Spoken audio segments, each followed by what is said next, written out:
نشان حیدر کے ساتھ شانہ بشانہ کھڑے تھے جب انہوں نے لڑ رہے تھے ان کے ساتھ جب انہوں نے جام شہادت نوش کیا تھا. میرے بھائی سیاچن کے برف پوش پہاڑوں سے لے کر تھر کے صحراؤں تک اس وطن کے لیے لڑتے رہے اور آج ہمارے بچے بھی یہ قربانیاں دے رہے ہیں. اس کے ساتھ ساتھ میرا تعلق اس خطے زمین سے ہے پٹوار کی جس کو گجر خان کہتے ہیں. میں گجر خان کی مٹی کا باسی ہوں. گجر خان نے پہلا نشان حیدر دیا تھا اس ملک کو اور آپ آج بھی جائیں ہر دوسرے گھر میں آپ کو کوئی شہید یا کسی غازی کا وارث ملے گا. مسئلہ یہ ہے کہ پاکستان کے جو چیلنجز درپیش ہیں جو پاکستان کی سالمیت کو جو خطرات درپیش ہیں اس کے لیے ایک مضبوط فوج ناگزیر ہے. پاکستان جس خطے میں واقع ہے پاکستان کے جو پڑوسی ہیں پاکستان کی جو جغرافیائی حیثیت ہے جو اہمیت ہے بین الاقوامی تناظر میں اور اس کے ساتھ ساتھ نامساعد حالات معاشی تنگی اس کے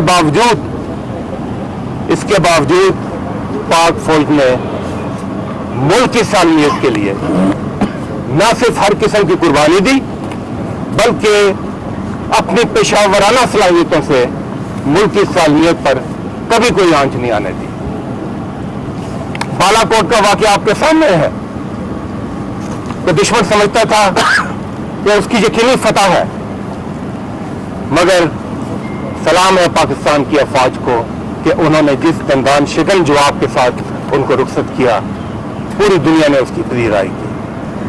دہشت گردی کے خلاف جنگ بڑی بڑی قومیں کامیابی سے نہیں لڑ سکیں مگر جو کامیابیاں پاکستان اور پاکستان کی فوج نے حاصل کی وہ بے مثال ہے. فوج کی مضبوطی جہاں ایک طرف اس کی پیشہ ورانہ صلاحیتیں ہیں مگر اس کے ساتھ ساتھ ایک بہت اہم عنصر فوج اور عوام کے درمیان رشتہ ہے. وہ رشتہ جو محبت اور اعتماد کا رشتہ ہو.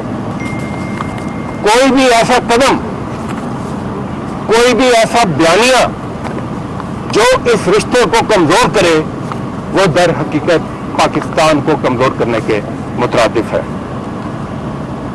ماضی میں بھی ہم نے دیکھا کہ ڈان لیکس ہوئے میمو گیٹ ہوئے غیر ذمہ دارانہ بیانات آتے رہے وہ سب قابل مذمت تھے مگر جو 9 مئی کو ہوا وہ ناقابل قبول واقعہ ہے. اور ہمیں یہ سمجھنا چاہیے کہ اپنے گھر کو آگ لگا کر چراغاں نہیں کیا جا سکتا. آج ملک کو مشکل ترین چیلنجز درپیش ہیں. ملک کی سالمیت کے حوالے سے استحکام کے حوالے سے عوام کی جو مجبوریاں عوام کی جو حالات ہیں ان کے حوالے سے میں سمجھتا ہوں یہ حالات اس بات کا متقاضی ہے کہ سیاسی قیادت اس بے یقینی اور افراتفری کے ماحول کو ختم کرتے ہوئے جمہوری پروسیس کو آگے بڑھائے.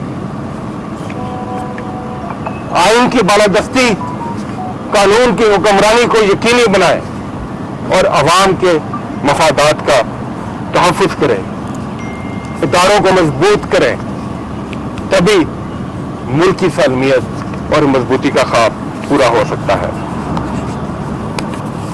میں اس وقت پارلیمنٹ ہاؤس کے سامنے کھڑا ہوں. یہ بلڈنگ اس میں سینٹ آف پاکستان ہے. ایوان بالا ہاؤس آف فیڈریشن جو وفاق کی علامت ہے. میں آج آپ کے سامنے یہ کہنا چاہتا ہوں کہ ضرورت اس بات کی ہے کہ سنجیدہ بردبار معاملہ فہمی کے ساتھ سیاسی تدبر کے ساتھ ملک کو ان چیلنجز ان درپیش حالات سے آگے نکالا جائے.